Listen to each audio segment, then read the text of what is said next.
Hi all, I'm Libby, proud captain of Millwall Lionesses. Thank you to our Millwall fan show from the No One Likes Us Talking team for sponsoring me this year. Make sure you give them a listen like I do. Or even better, why not sponsor a Lioness while you're at it like they do? Thank you always for your continued support. This podcast is a proud member of the Fan Hub 100. Football without fans is nothing, so we've partnered with Fan Hub to put fans first. Search Fan Hub app to play your part in the journey. Hi, I'm Bethany Warren, and you are joining me to listen to the podcast of our Millwall fan show with the No One Likes Us Talking team, which is available every Friday at 8 p.m. It's a third show of COVID-19 Lockdown 3.0 here in England, and I'm your host, Gary Staff, and I have the No One Likes Us Talking team of Patricia Maslin, Dave Hart, Ted Robinson. Not everybody likes them, but they don't care. Right, how is everybody? Yeah, not bad. Yeah, fine, Gal, fine. Good. Yes, it helps, doesn't it? But before we start on the good news, I'm going to ask Pat what she thought of the Forest game. Oh, do we have to? It seems ages ago now. It's probably best forgotten. Concluded our worst run in the club's history for 30 years. Players, to me, just looked disinterested, lethargic, somewhat clueless. By half-time, I was wishing I hadn't paid for iFollow. I think I even left the game for about half an hour. There's not really much you can say about it. Good consolation goal from Thompson when he came on. 5:45 that day, our season was looking pretty bleak. After that game, we were 21st in the league form guide. So can we just pass over that game? We can. Dave, what are your thoughts and the changes before Tuesday night's game? What do you think of Leonard being a centre-back, and what were your thoughts before the game?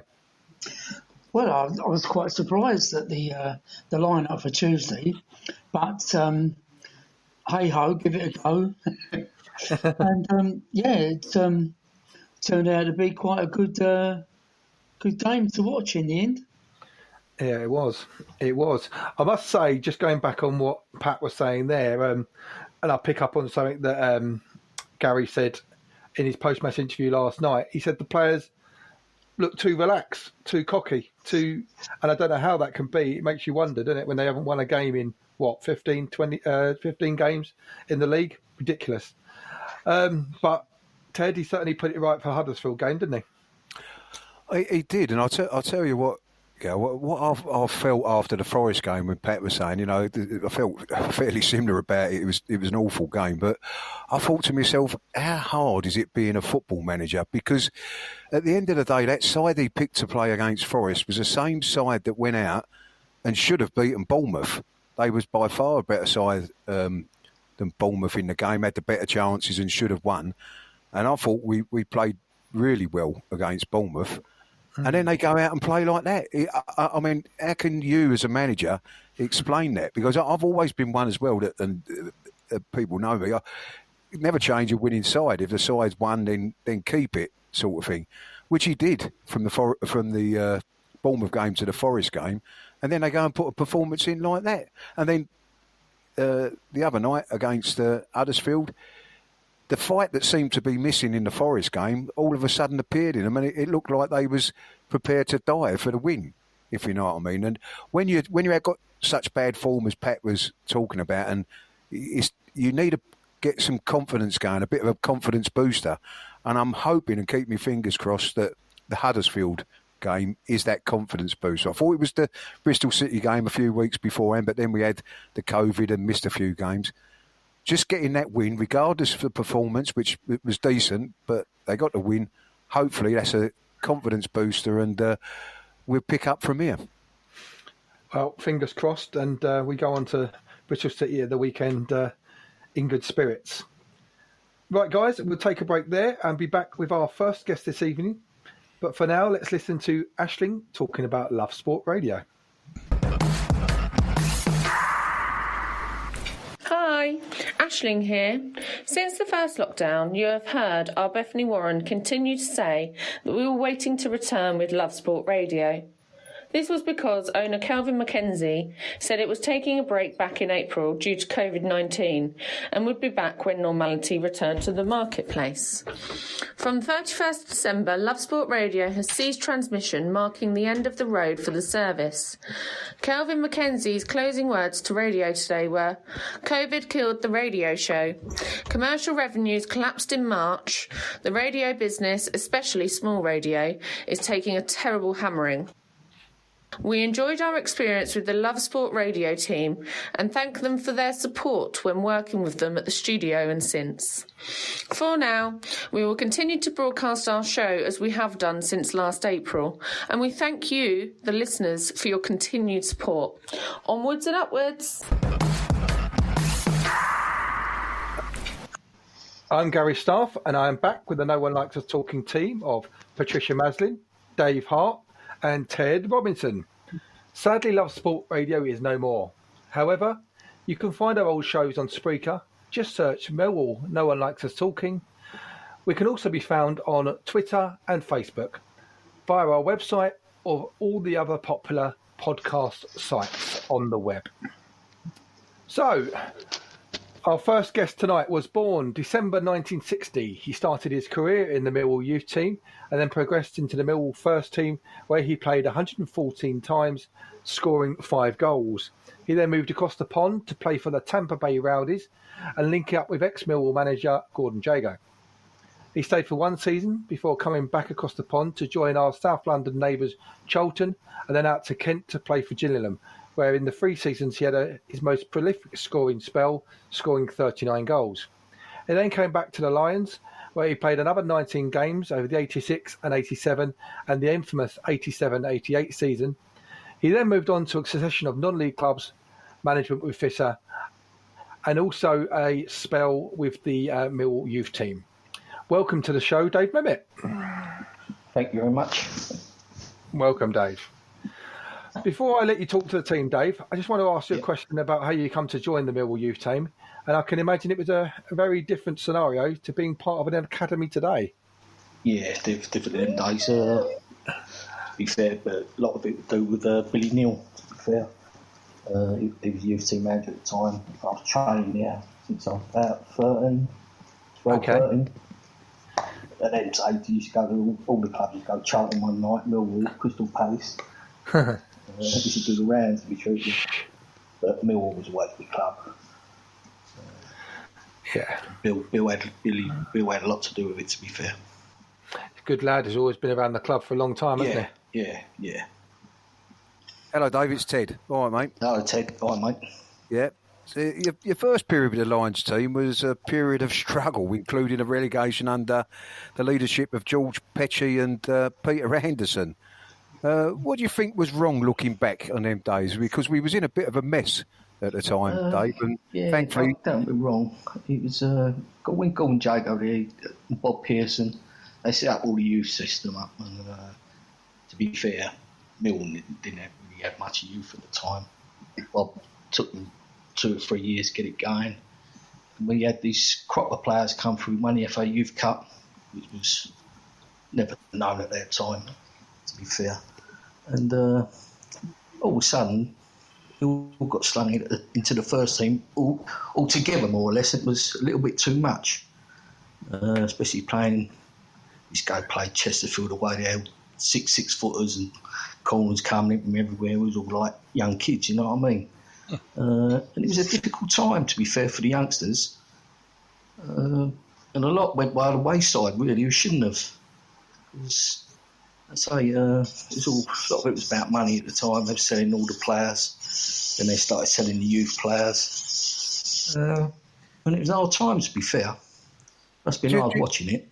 do you think, Dave, that, I mean, like you say, that to win the FA Youth Cup, which is unheard of for Millwall, I think, you know, and they're such a good team at youth team level. Do you think if you'd been all been handled slightly differently, it sounds like this is what you're saying, that Millwall would have been a lot better off for it? Yeah, without any shadow of a doubt. At the time, you see, Crystal Palace had a good youth time, Peter Nicholas and they'd done it. Billy Gilbert and all them, Vince Allaire, Peter Nicholas. They they was going in the side, coming out, going in, coming out. With us, it was like play 10 games, don't matter what.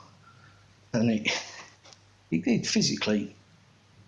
Ain't that the training as well? People don't realise. I started playing when I was 16, and when you look back now, like we're going on a Monday, train Tuesday, train running session on a Tuesday. And then Saturday, after Saturday game, I was cramping up everywhere I went, cramp on the pitch. And then Monday, I go in and I do weights. When I actually look back, I'm picking up the same weights as Barry Kitchener at 16. When I look back now, I'm thinking, well, it wouldn't happen these day and age, you know what I mean? But in them days, that's what it was. Yeah. How many beers was you having in between, though, Dave? Yeah, going to the pub then, could I? 16. Hello, Dave. It's Pat here. Hello, you mentioned Barry Kitchener there. What was he like to play alongside, and who else stood out for you in that period? Take me, he was a top man. I remember talking about Chesterfield. Never forget the night we was playing a midweek game there at night. John Jackson was in goal. And John Beecher, he wouldn't come up his line for corners and free great shots that wouldn't come up his line. They're banging his balls up and we're getting mullered. In the end, he just went with him, I don't care, just get off your line and help these kids out. And that's what he was. He was like proper, one of the most gentlemen I've ever met in football. Top man. Yeah, absolutely. Anyone else? Sorry, Pat. That's okay, carry on. Hi, Dave. It's another Dave. Hello there. After that, you went on your travels. You went to Tampa, then back to Charlton, Gillingham, and you came back to the Lions. I reckon things must have been a bit different when you came back. But how did that move back to Millwall come about? Really, Bob Pearson, really. I was at Gillingham. I had good times at Gillingham, to be fair. Good club at the time. And my contract was up. Bob was driving me mad for about a year to come there. I decided to come back, but I was never 100% fit when I come back. I shouldn't have come back from Millwall, to be true, yeah. But my heart was in it. Injury-wise, I just couldn't get myself fit. And when I look back, it probably had a lot to do with what I was telling you about doing the weights and all that. Physically, my body just gone. Yeah, I bet it was hard to be another Kitchener. His sort of stature. I mean, he's a giant. Yeah. Dave, what division were Gillingham in at the time when you were playing for them? It was Division 3. Oh, right. At the time. It was a good club. Keith Peacock was there, who was my manager. He was Gordon Jago's number 2 when I was out in America, Tampa Bay. Another mistake I went there, but at the time, Millwall needed the money. People don't realise. People say, why did I go there when I was 20 when I went there? The reason I went there, because in the end, Millwall put so much pressure on me to go. They was offering me money to go. They couldn't pay the wages. That's how bad the club was in. And it got to a stage I just couldn't. They was offering me too much money. I had to go. Who was you playing with out there during that time? I'm trying to think of the players Frank that were around. Worthington. Oh, right, okay. John Gordon. There's a player. Kevin Keelan was goalkeeper from Norwich. Was Best out there at the time? Was Best playing out there? Best? Yeah, George Best, yeah. He was out there as well, was he? Unbelievable. Best player. He was finished then, don't get me wrong, he was finished, but still one of the best players I've ever seen. Yeah. Go on then, Ted. You've got a few more, haven't you? Yeah, well, no, I was just thinking to myself, Dave, you said like you left and went over there when you was 20 and Millwall pressurised you sort of into going and that, and I think their mistake, because I think it was your best years that were coming up, because I remember it at that time and I thought you was outstanding and I could only see you getting better and going into the old League One, Division 1 at the time. I thought you was that good, mate, to be quite honest. But yeah, to be fair, clubs were coming in for me. That's what I couldn't understand. The year before, 2 or 3 clubs coming from the First Division, the old First Division, coming with me. And they offered good money, to be fair. And, would you have gone then, Dave? I've never wanted to leave Millwall. Don't get me wrong. Never. That was my club. It was my dad's club. You know what I mean? My dad supported them all his life. It was. I didn't even think about leaving them, to be honest with you. It's only when I went to America, I thought, well, why didn't I go? You know what I mean? But everyone can say that after the event.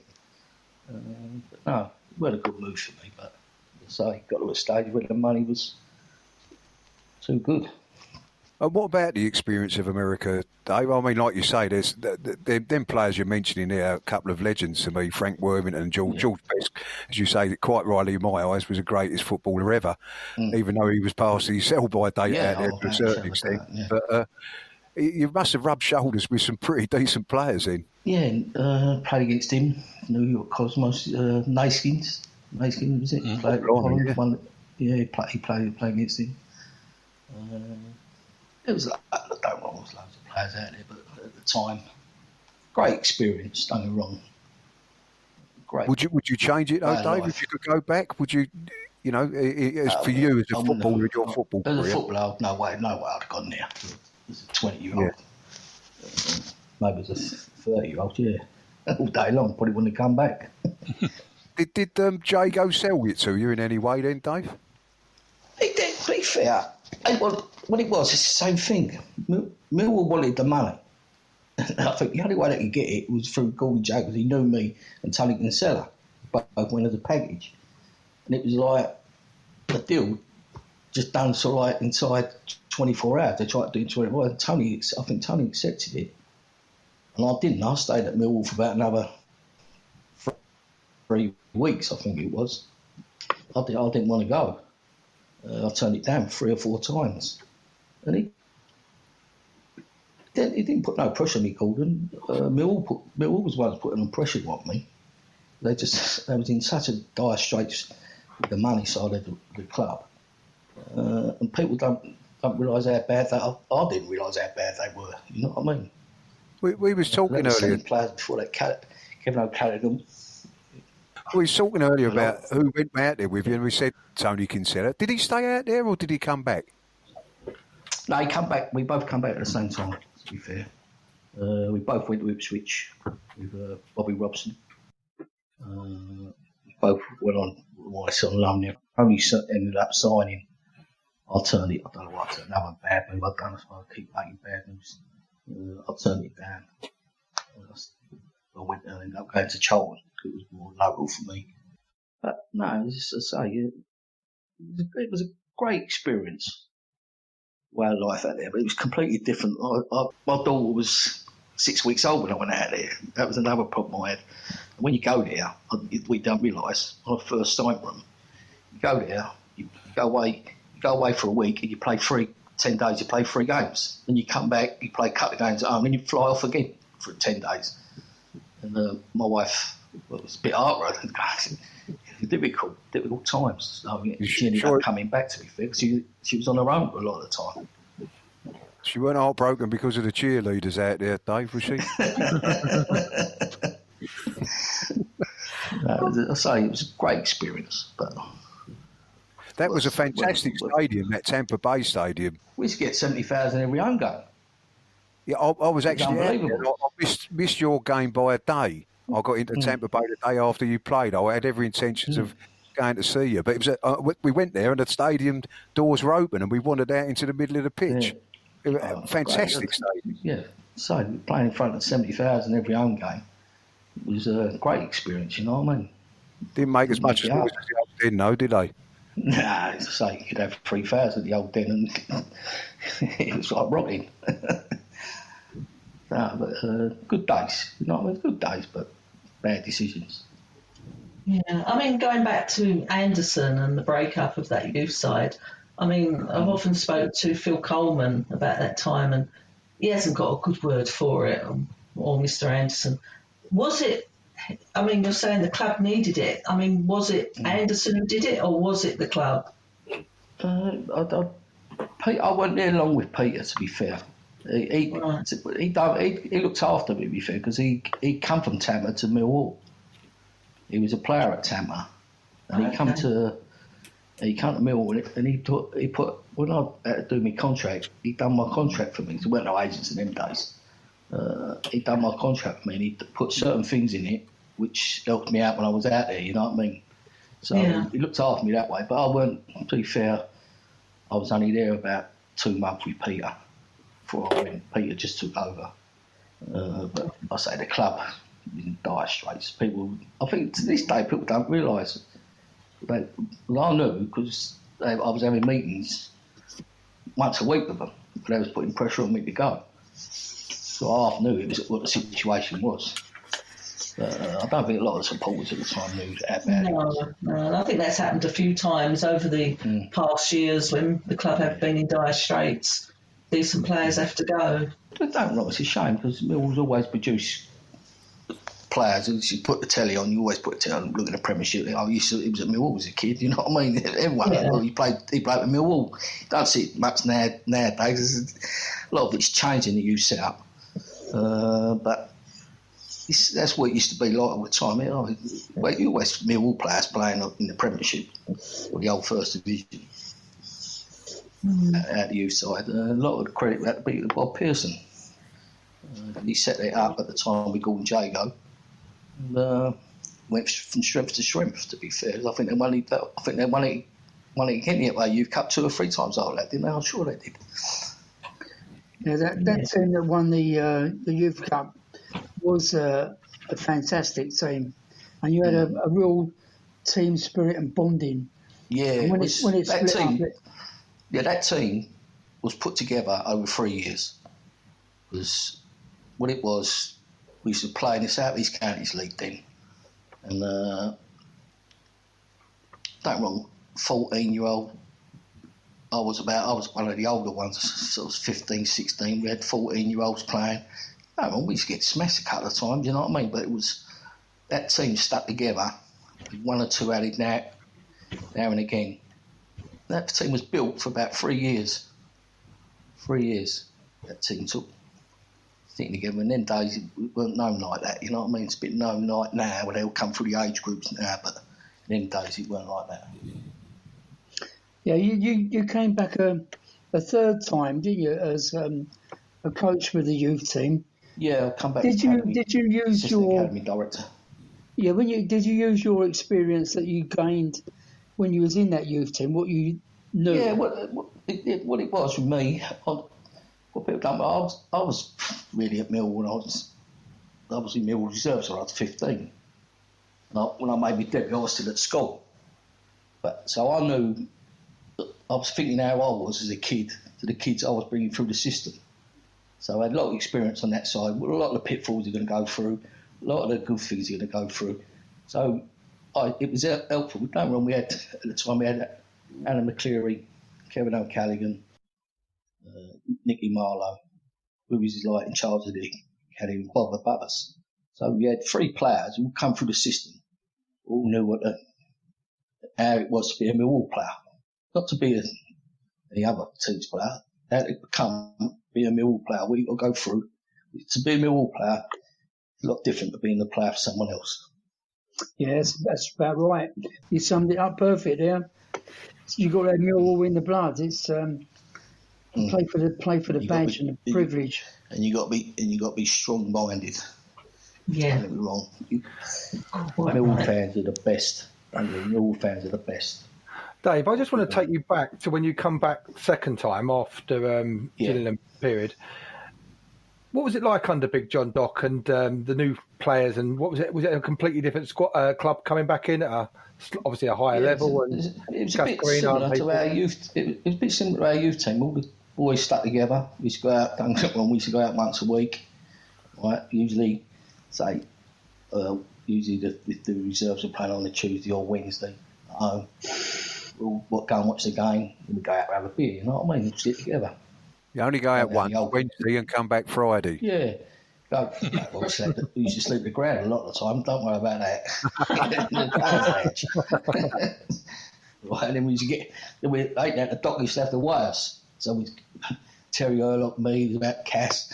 We used to jump in the bath before we got on the scales, you know what I mean? At 7 o'clock in the morning. Run a bath, burn ourselves. It was like, it was good times because we all sit together. Every player used to sit together. That was one of the reasons Millwall pushed on through the Doc as well. Don't get me wrong, the Doc knew what he was doing. He put his head in the pub. But he weren't looking to see who was in there. He was looking to see who weren't in there. Have a go.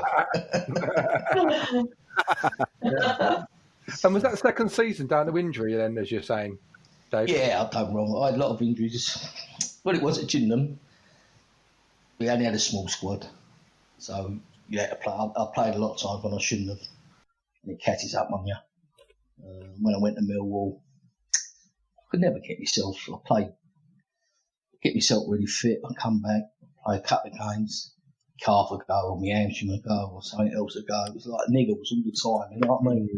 And it got a bit soul destroying for myself, really. You've seen the boys doing really well, and you want to go up. I'm a real supporter. You want to be part of it, and it was a bit of a shame, really. I didn't really feel part of it at the time. Oh man! What was your most memorable game that you played in, Dave? Would it been winning the FA Youth Cup or? That'd be up there. Yeah. I in my debut, to be fair. So I was still at school when I made my debut. There's a bit of a story to that one, to be fair, because Gordon Jago was the manager. Where I was playing in reserves, the team sheet was got up on the thing. I'm still at school, 15. Team sheet's got up midweek, reserves. I'm not on it. Being a flash thing. I'm not having this. I was his manager. I got knocked on his door. What do we want? I went, no wine in the team. He went, because you're playing Saturday in the first team, get out. Brilliant. Excellent. Love it. But 15, you would think, 15, I thought I looked back, I thought, what am I doing? 15? Still at school, on the reserves.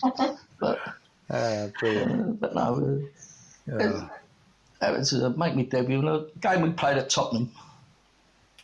I played against him, Glenn Hoddle, at the time. We drew 3-3 at Tottenham. So I was only 16, 17 at the time. Playing against him was a good experience. But the atmosphere that day at Tottenham. Oh, I remember that one, yeah. And what about, you said your dad's a Millwall fan. Did he treat you like any other Millwall player? In other words, you got it if you'd done something wrong? Oh, mate. If I didn't play well. I'll tell you, you only played well out of fear, Dave. Yeah. No, he did so. He used to go quiet on me. He just go quiet, especially if we lost. He'd just go quiet on me. I say that's all. He just grew up being a Mill fan. My dad and used to go everywhere at the time when I was a kid. So I lived in Deptford, so it's all across the road. I was watching training Deptford Park. I was like a wag, to be honest with you. Watching training Deptford Park when I was about. Oh, so did I. 11, 12. Do you still get down there, Dave? I've been down there a couple of times. It's all right, to be fair. Well, Dave, it's been an absolute pleasure. Great listening to the old stories, because the time when you were playing was when I first started becoming a Millwall fan at the age of 4. Yeah. And I remember those times. I know. I remember those times. But I was 44, I think, Dave. I'm 44 now, Dave. God. But also, before we go, obviously, we've got the FA Cup at the weekend. We've always had a good history in the FA Cup. Against Bristol City this weekend, what do you think? Yeah, I think I enjoy watching them play, to be fair. I think they're trying to get the ball down and play a bit more than what they used to. I think they just can't seem to score goals, can we? Enough goals. Good result the other night. I don't think we're that far away if we can just get a couple of goal scorers. Yeah, you're actually right. They're the hardest thing to get, but I don't think that they're that far away, to be honest with you, being, pushing for promotion. We need a few more of our own in there, like Tomo and some of the youth team. Yeah, don't get it wrong. It's difficult. Why it's difficult now is when I was there, it took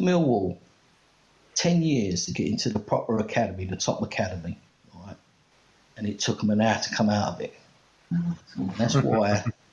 That's why the system's gone wrong at the Millwall. They've got to do what they think's best for the club. But you've got Millwall, Crystal Palace, Charlton, all fighting against each other. I think Palace are one of the top academies, so they're going to get, in this area, they're going to get the better boys. As simple as that. Yeah. Well, I think we've done away with our academy at one point, didn't we? Yeah. Well, that's what I'm saying to you. It took Bob Pearson 10 years to get into this right top of elite academy. All right, arguments. And they said, come down. They didn't want Millwall in this top academy. Yeah. They didn't want the league, the Premier League didn't want Millwall in this academy. It took them 10 years. They come down and said, well, look at the pitches and I'll mark them away. Oh, you're 8 inches short there. The goals are not right there, or the corner flags. They used to pick holes in it. Oh, the change rooms ain't big enough. They picked holes in it. And anyway, we got in. Don't get me wrong, we was one of the top academies. Even Liam Brady at Arsenal. We used to play Arsenal. He used to come in and go to us, how does Millwall do this? How do you do it? Right? And that was a great compliment for the club. All of a sudden, you've come out the top academies. You boys are not playing against the top players. They're pushing your players up to the highest level. What you're seeing now Millwall just selling their kids. Clubs are coming in, you can't do nothing about it now. Chelsea's, Man City's, all that. They're coming down, just creaming off your kids. You're selling kids, but you're not seeing them. Before, you should see them and then they'd sell them. Now you're not seeing them.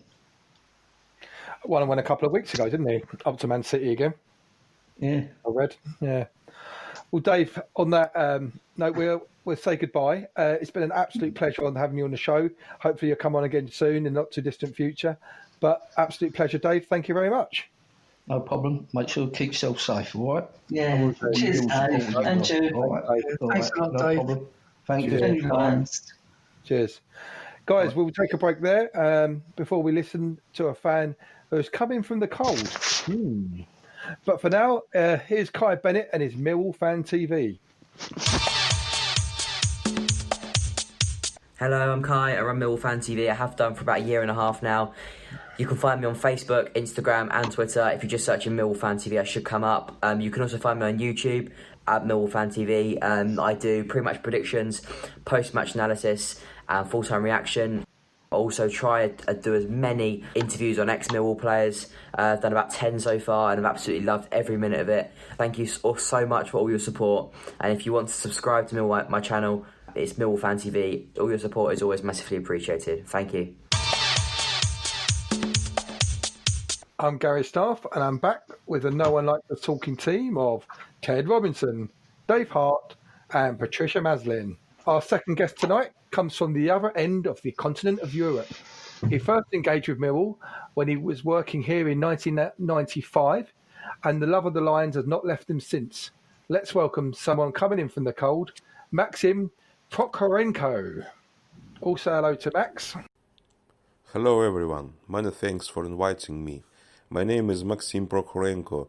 People usually call me Maximilian I or Maximus Decimus Meridius, but I prefer when they call me just Max. I am the founder and the leader of the Millwall Supporters Club Russia, a Russian branch of the official Millwall fan club. I live in Moscow and I am working for the biggest aircraft engineering corporation in Russia, so I am an engineer and I am a big Millwall fan. Hi, Max. Dave here. Hello. What's it like living in Moscow with the pandemic? How are you coping out there? Last season I got a vacation at work in March, so I booked flights and hotel for me and my daughter Leona. Yes, it's her real name. She was named after the mighty Millwall Lions. We were planning to visit 3 games, Derby at home, Barnsley away and Swansea at home.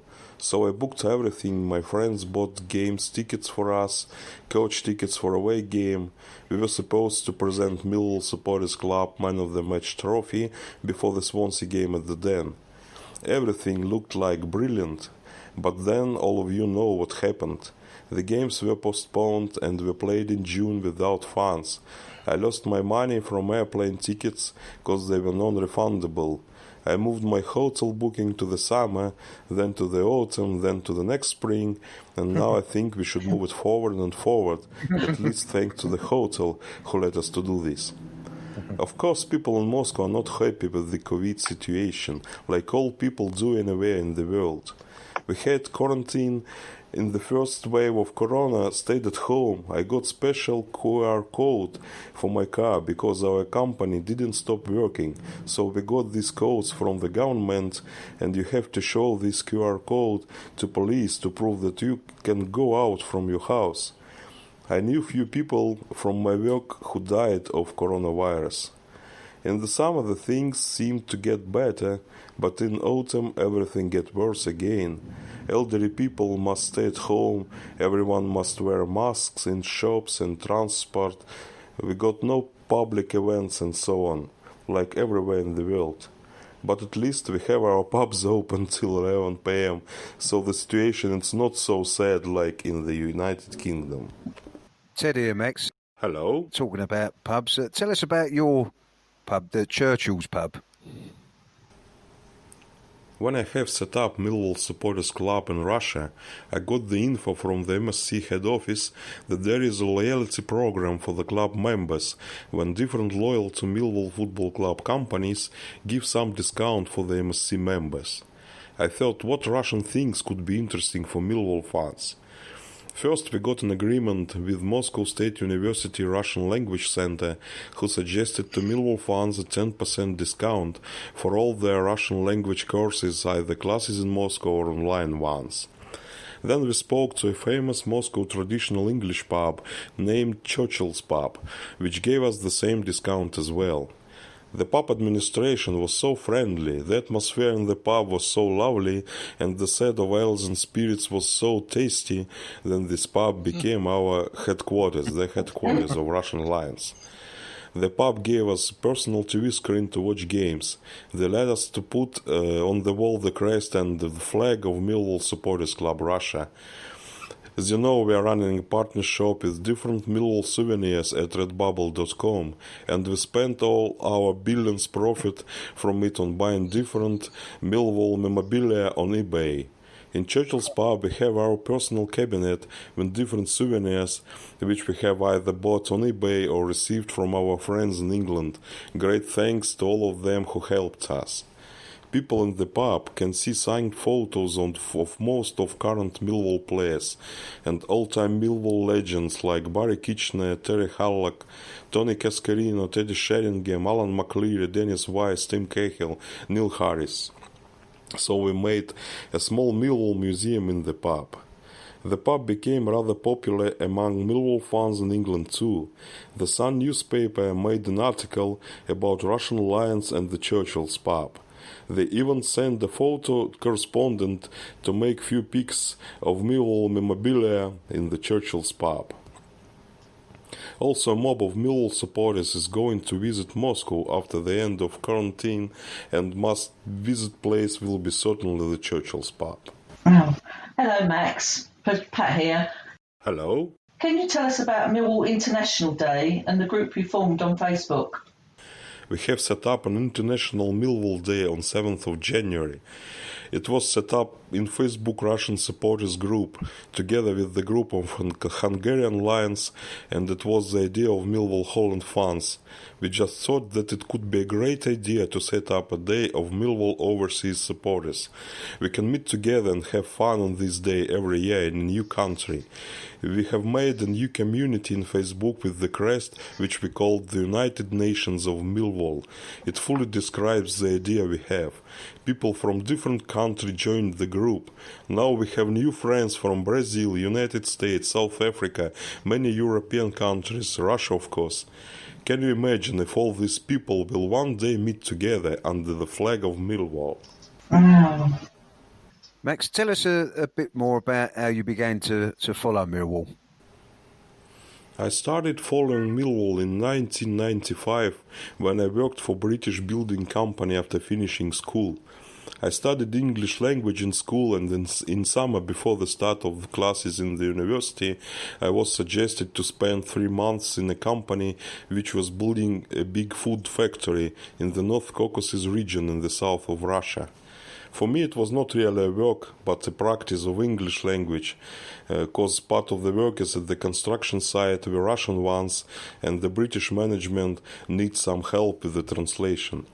During that job I met many Englishmen. Most of them were from Birmingham, and they were supporting Birmingham City. But 2 lads were supporting Millwall, and they said it's the best club in the world. But the Rami said that it's the worst, and the Millwall fans are most terrible in the whole world. I thought, wow, if all English football fans are afraid of Millwall, it should be a proper club to support. Those 2 lads told me about Millwall Brotherhood and Millwall family, so I started to try to find any information about Millwall. Found out that most of the Millwall supporters are common working class people. There are no posh stars among Millwall fans, so I fall in love to the biggest small club in the world. And then in 1996, as you know, 2 Russian players were signed by Millwall, Sergei Yuran and Vasily Kulkov. You know, Vasily died of cancer last year, so may he rest in peace. The Millwall fans still remember this transfer as one of the worst in Millwall history, but it really helped me to be in touch with the news from Millwall, because lots of Russian sports newspapers wrote much about it. And so in that times it was no Google, no broadband internet, and all news you can find were only in papers. So I was able at least to read news about Millwall. You have a flag at the Den, Max, which is brilliant. How did you make that happen? Yes, we got our flag flying at the Den, but it was a long way for this flag to come to the ground. When Millwall led his fans to put their flags at the Den, I asked if I could send our Russian Lions flag to the club. I spoke to Catherine Gale, the chairman of Millwall Supporters Club, and she kindly agreed to help us to pass our flag to the club officials. So I sent the flag to Catherine's address via DHL 2 days express delivery. It was really funny when it didn't come to her in 2 days. And I found in DHL tracking system that it went to Germany from Russia, and then the flag found itself in India. I asked in DHL what does this mean, and they said, it's a mistake, and we promised to solve the problem as soon as possible. However, for about 2 weeks the flag was staying in India. I contacted the Russian DHL office, the India office.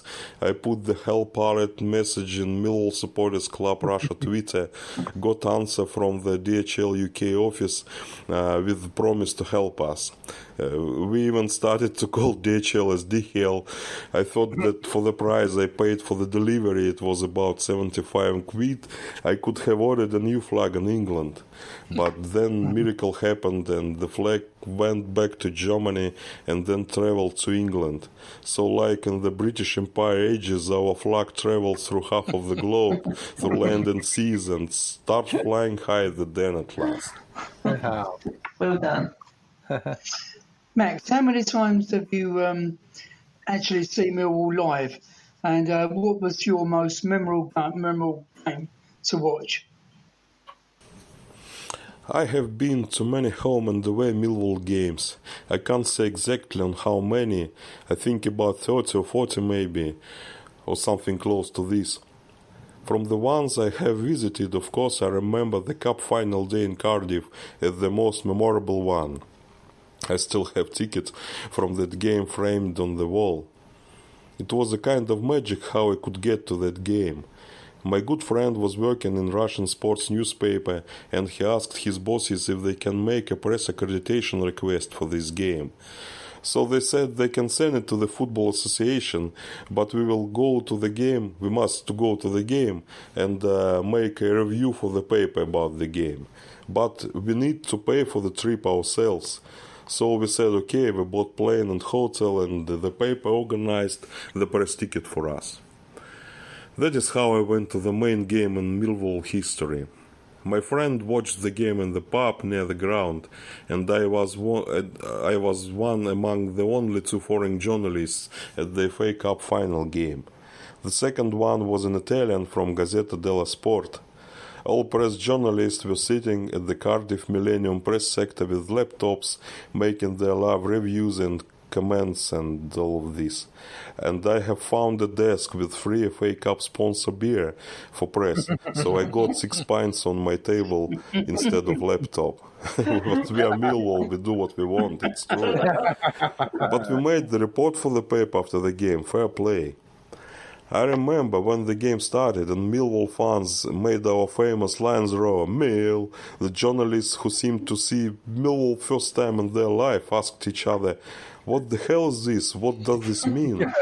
They were really impressed, and some of them, I think, seemed about to be afraid of this roar made by a 30,000 Millwall crowd. It was really fantastic. So that's the game I will remember for whole of my life for sure. Max, who is your favourite Millwall player since you've been following the Lions, and who's your favourite in the current team? When I support Millwall in my early years, as I have already told you, it was hard to follow the games because I got not much information about it. But later, when I was able to watch games and reviews on TV, I can say the Cup final generation of players was really nice. Neil Harris was scoring goals, Dennis Wise was a nice manager, getting us into the final. And do remember the semi-final at Old Trafford and the goal scored by Tim Cahill. It was a really remarkable day. In current squad, I can highlight Jed Wallace. I think he is a really good player. Also, I like Bartosz Białkowski and our defenders Jake Cooper and Sean Hutchinson. Right, where do you think we're going to finish the league this season? I think and I hope too that this season we will finish in the middle of the table. We don't show our best potential now. We can perform much better.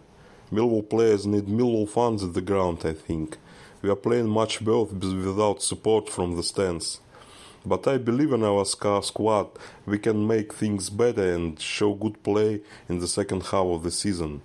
Not many chances for playoffs, but at least we need to stay safe from the relegation zone. Well, Max, it's been fantastic to speak to you. But before we say until the next time, it's tradition to ask all our guests for a prediction of the next game. So what do you think the score will be when the Lions take on Bristol City in the FA Cup at the Den this weekend? I checked the statistics of our games versus Bristol City. As you know, we are making everyday results of our games played by Millwall that day, and all games played versus our matchday opponent. We post these statistics in our Twitter, Millwall Russia. If anyone is interested in it, welcome. You can use the hashtag Millwall Day by Day.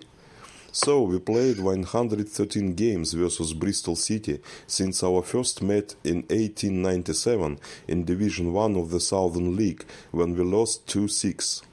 We won 40 games since that, lost 39 and played 34 draws.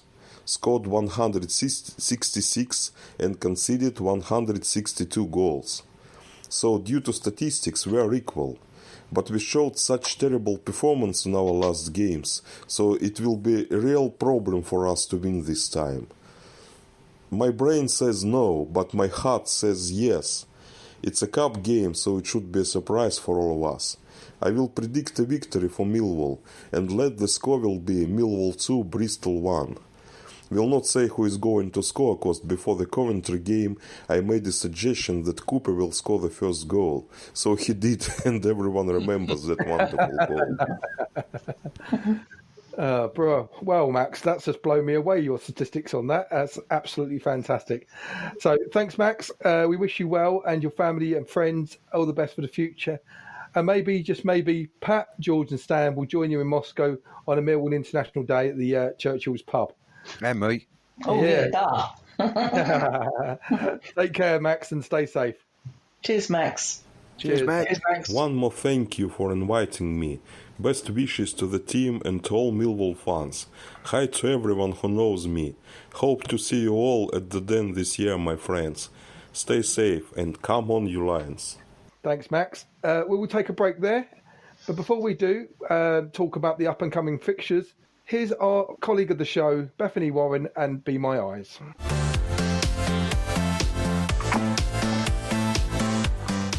Hi, Bethany Warren here. Millwall Lionesses have partnered with international smartphone application Be My Eyes.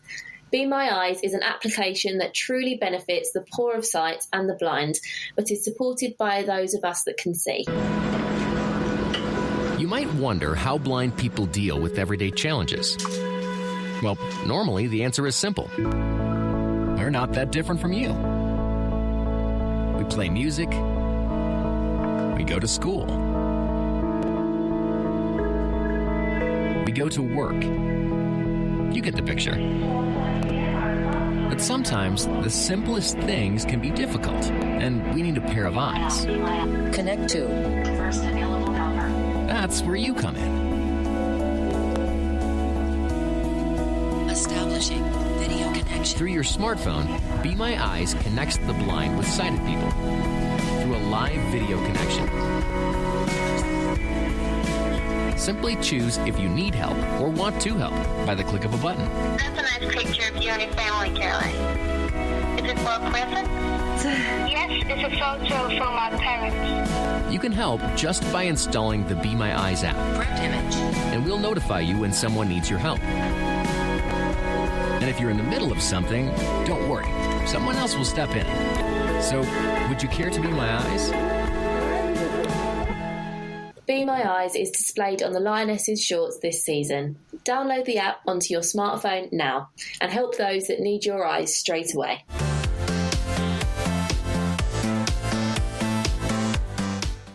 I'm Gary Staff, and I'm back with a No One Likes Us Talking team of Ted Robinson, Dave Hart, and Patricia Maslin. We have tried the app. If you have, just let us know by sending an email about it to studio@noonelikesustalking.com. That's all lowercase, and talking is without a G. studio@noonelikesustalking.com. And if you're lucky, very lucky, George might send you some show memorabilia. Hi everyone, Ellis here. Thanks for watching my videos and thank you for all the support. But now it's time to look ahead to your next match. Come on, Millwall! Oh, wow. Ellis, there, our new voiceover announcer. She's just fantastic. But before we preview Saturday's FA Cup game at the Den against Bristol City, let's hear from our very own Henry Morgan and Owen Mares of the BS3 Talk podcast, as the fan from the opposition have to say about the game ahead. Welcome to View from the Opposition. This evening we're talking to Owen Mares from the BS3 Talk podcast to give us an insight into Bristol City's season so far. Good evening, Owen. Hi. Brief history of the fixture. Since 1922 in the old 3rd Division South, we played each other 99 times. Bristol City have won 35 of those. Millwall 32, with the others ending in a stalemate. On the eve of your game with Norwich, Owen, Bristol City I've got on 9th with 1-11, lost 9, including, of course, that one to us at Ashton Gate earlier in the season. And you sit on 36 points, which is a full 10 points clear of us. Owen, do those stats tell the story of your season, or is there a bigger story that we're sort of missing? I think it relatively does, because it has been a mixed bag so far for Bristol City. I think there's definitely been some high points. I mean, the Preston win more recently. Yes. Massive sort of hoodoo with that game and us being unable to beat them in the last 15 games we played against them. So I think that was massive, that result. But there's also been some pretty low points. I mean, the loss to Rotherham was standout. Some of the performances, even in our 1-0 win over Derby, who were an awful team at the time, we had to really fight for that one. So I think it's been a big learning process for Dean Holden so far, and I think that shows in the results, where it is a bit of a mixed bag, really. still very much within the sort of shot of the playoffs. If you are to sort of kick on in the second half of the season, who are the players that are really going to do that for you, and who do we potentially need to look out for when we play you in the FA Cup fourth round on Saturday? Yeah, of course, with that fixture coming up as well, it'll be interesting to see how Holden rotates, because he's been very big. He's been very big on keeping the momentum, and he's actually gone strong in a lot of the cup games. I mean, Mawson is the key to all of this, I think, and that's what's been interesting. When he was out injured, I think we probably went on our worst run so far this season, and I think it's been a telltale sign since he's been back in. We've looked a lot more solid at the back. But as for players you probably want to keep an eye out for, it's probably the return of Casey Palmer above anyone else. Like, he was someone that the fans thought so highly of at the start of the season. He was sort of put to one side by Lee Johnson at the back end of last season, and we were all very optimistic that maybe under Dean Holden he sees something in Casey that Johnson couldn't. But he went out on loan to Swansea. He's since been recalled due to the amount of injuries we've had, and also I think with Jamie Patterson sidelined, who has been such a key player for us, probably our player of the year for 2020. We needed that creative midfielder, and he's come back into the side. In that 2-0 win over Preston, just looked boss. He's just really looking to take the game to the opposition. He's a creative presence. He's not afraid to shoot. I think he's probably Bristol City's answer to Jed Wallace in a creative player. But he's the one to watch. And it is, and so would he be the person that you think might be causing Bristol City the most sort of grief, if you like, on Saturday, Jed Wallace? I remember I was in the press box for, I believe it was last season's game at Ashton Gate. Yes, 2-1. That's right, on a Wednesday night, just before Christmas, wasn't it? Wednesday night, yes. Yeah, and I was absolutely astounded at how good Jeb Wallace was that night. He was excellent, and it was the finding the holes in sort of the City defence, taking the ball, carrying it, having a shot at goal. He scored, I think, that night as well. He was just superb.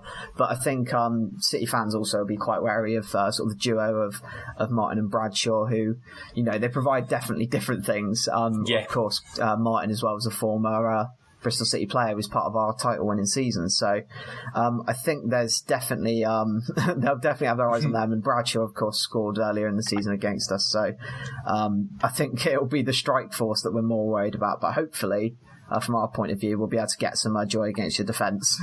Yeah, absolutely. I mean, at the moment, we've been very up and down with our defensive performances, and I think I've made a point of saying on a number of occasions that actually a lot of Millwall fans have criticised our strikers for maybe not getting us enough goals, but we've gone ahead in a lot of our home games this season and not been able to hold on to that lead. Yeah. So with that being said, what sort of prediction have you got for this game on Saturday? It's always an interesting one to predict cup games, because you don't really know, and I don't obviously know what strength you guys will come with. But True. I'm confident that Dean Holden will want to keep this momentum off this Preston result. It's such a massive result that he'll just want to keep that winning feeling going. Yeah. So I think that they'll go pretty strong, Bristol City, and if they do, and if Millwall tend to rest players as they focus on the league, especially with the midweek games we've got this week. Yes. I do think Bristol City will win this one. It's a tough one. I reckon Bristol City will sneak it 2-1, but it'll be a closer game than we might think.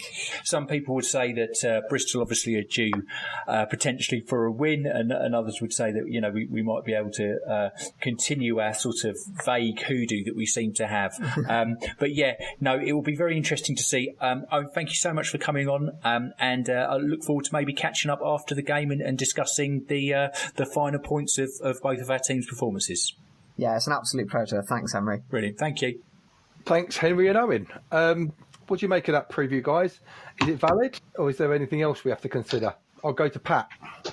Yeah, their form has been a bit hit and miss. Obviously, they lost to Norwich, didn't they, 2-0?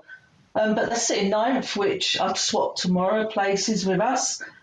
My own concerns is not so much Bristol City. It's, are we going to go out for a decent cup run this season, or will Rowett think it's a bit inconvenience and we could well do without the extra games? Will he put a not full strength side out? Millwall have a very respectable record in the FA Cup for the last few years, especially under Harris.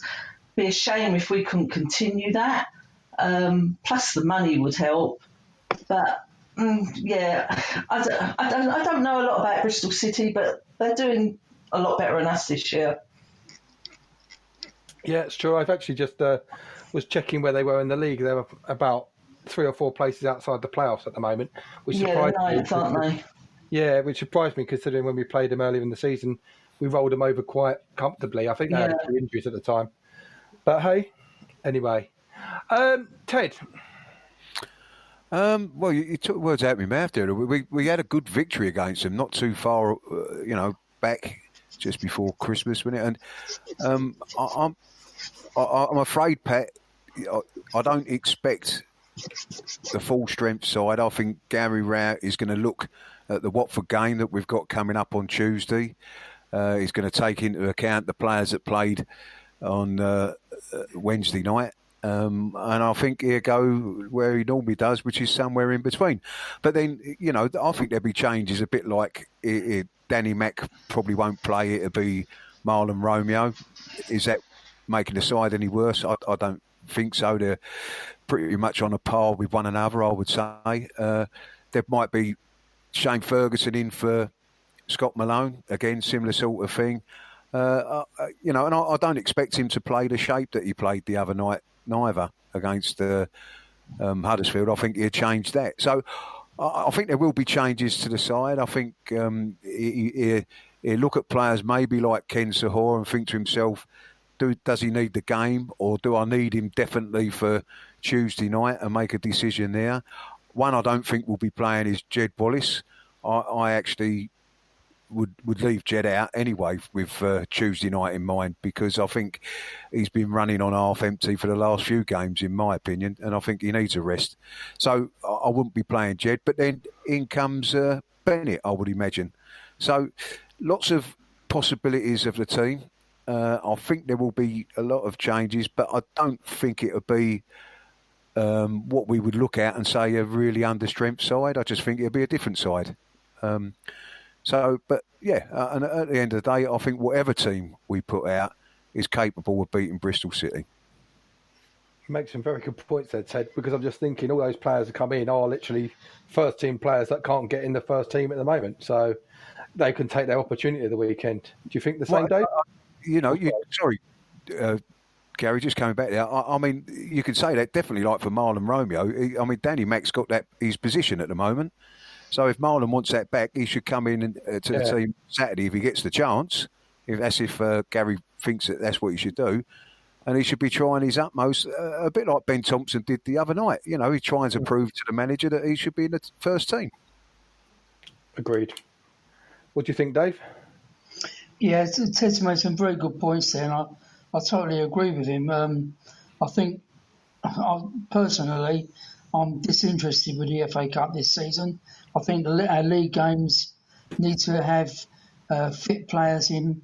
Jed Wallace, as Ted said, is one that needs to be rested. So I can see the team that comes out on Saturday being not what you'd normally expect to see coming out on a normal match day to win a game. If we could nick it, it'd be fine. But if we were to lose this one, I personally wouldn't be too bothered. Unfortunately, I'm in the Pat camp. I actually like a good FA Cup run, so I would like to see some different players in there get their chance. But I would like to see us win, because, like Pat said, the money, we do need the money, and that would be good. Maybe we, because I can see us maybe if Plymouth do over Sheffield United at the weekend, we could, and we beat Bristol City, Plymouth could be an easier tie than Sheffield United, who I think are going to play a reserve team anyway, because they would rather stay in the Premier League than have a good, decent FA Cup run, I think. And all of a sudden, you're in the, that'd be 6th round, maybe? And you never know. I'd like Plymouth to get through, Gary, because we owe them one from last year, from last year. Yeah. you know, listen, I never like losing any game. I really don't. I understand what Dave means by saying that, but at the end of the day, we want to win. It's as simple as that. And Gary's going to want to win. But I think he's got the opportunity to put a lot of boys in there that are going to be trying to show him that they should be in the starting line-up Tuesday night. Troy Parrott's another one. I forgot about Troy Parrott, you know, but is another one who would be looking to have the opportunity to prove his worth again. Indeed. So let's fire some predictions out there. Pat? A very hopeful 1-0. Ted? Pat, very hopeful. Listen, I'm going to have a bet. Yeah, and I'm going to have a bet on Millwall winning 2-0, and the first goal scorer for us is going to be Troy Parrott. First goal of the season for us. And Dave? I think we could snatch a 1-0. I'll take 1-0 definitely, and it'll be Cooper that's going to knock this one in. Okay. So, Dave. I'd like to see us roll someone over. I know that we're never going to do it, but maybe a 3-0. I'm just going to stick something out there, a bit random. That's more hopeful, Gal. I know. What you're on tonight. I've had a very strong tea. Right, and then we're back in action on Tuesday night with a high-flying Watford at the Den and another game like Bournemouth. Ted, we're probably going to go out and probably play really well. Well, these are our games, Gal, aren't they? You know, I was more concerned about Huddersfield the other night than I'm about Watford next week, because you know, Millwall being Millwall and the nature of us, that when we come up against the sides that we know can perform and are going to be pushing for the top spots in the division and that we normally play our best. I mean, and I think that's why I think he'll rest the vital players to him, like your Jed Wallace's, to keep him fresh for Tuesday.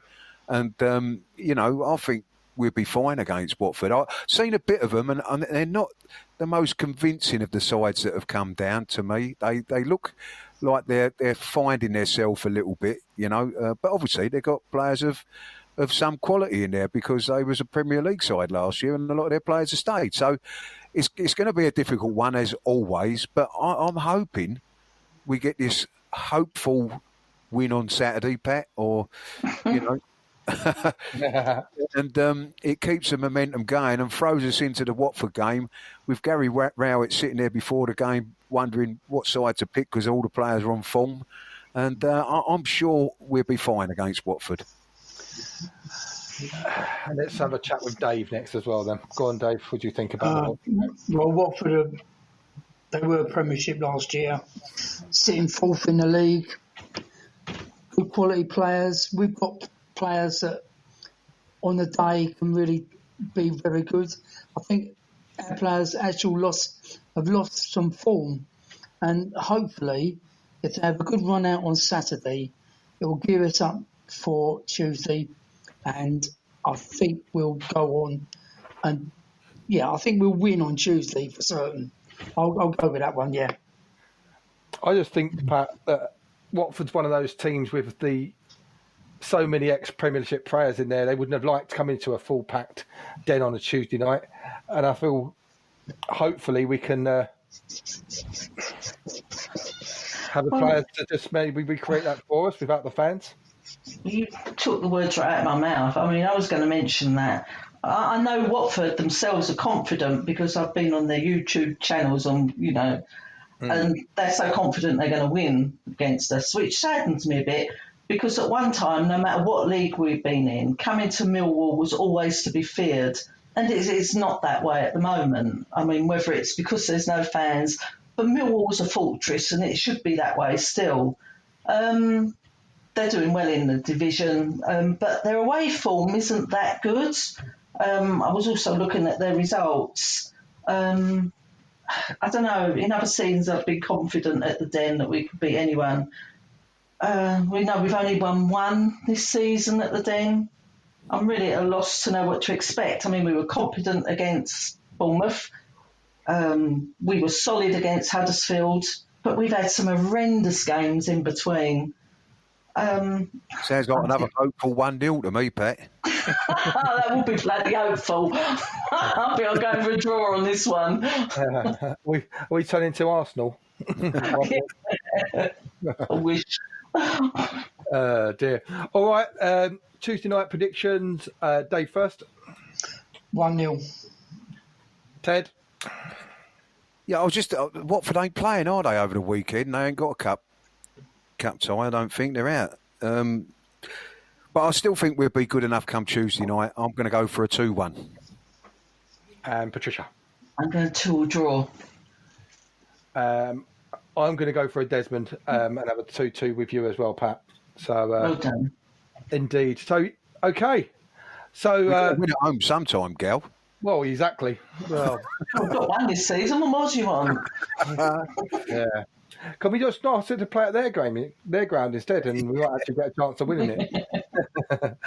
Right, guys, don't forget you can hear Henry reviewing the match before the Watford game with Owen Mares on the Sunday. Links will be available on the social media sites. So we'll take a break there and listen to the inquiring voice of my co-host today, Patricia Maslin.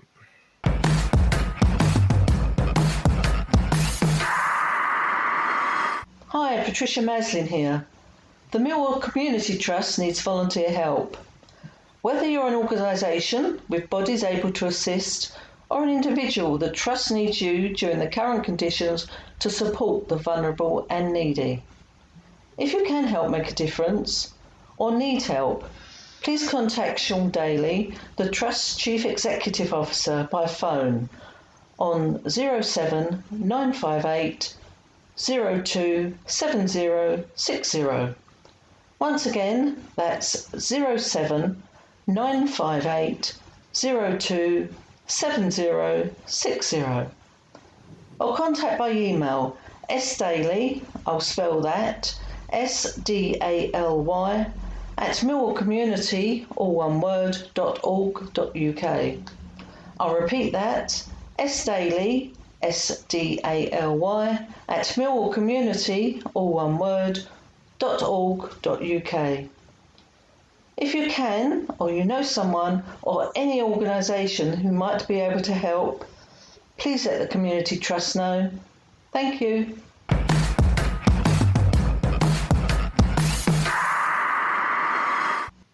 I'm Gary Staff, and I'm back with the No One Likes Us Talking team of Ted Robinson, Dave Hart, and Patricia Maslin. People continue to lose their lives to the dreadful virus, or as a consequence of suffering with it. Deaths and infections continue at an incredible rate, whilst many more are hospitalised too. Our thoughts go out to their families, friends, and those that take care of them. There are so many fans who want to support the club, and you can help by joining the Lions Loyalty Club. It costs just £40 with benefits that go with it. Or for £25, you or a member of your family can also be a crowdie. Or for £104, you can be a virtual mascot with the benefits that go with that.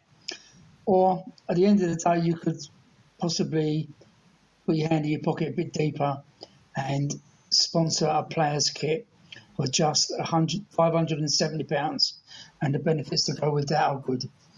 All these details and more can be found on the Millwall website. Lastly, don't forget iFollow returns with Carl Bates on Saturday against Bristol City. 100% of what you pay, less taxes for the internet streaming service, home or away, goes back to Millwall Football Club. And what a good way to improve their revenue in these challenging times. Right, next Friday night, Eamon hosts Jeff Burnage, Stan Goodwin and Henry Morgan. Good luck, Eamon. In the meantime, Scott Johnson, the founder of the Proper Blokes Club, is still looking for guys to come along and join him to break the stigma of men's mental health with walk and talk groups. Being in lockdown, it means walk will continue, but on a one-to-one basis. Check out the Proper Blokes Club on Twitter and Facebook for further details.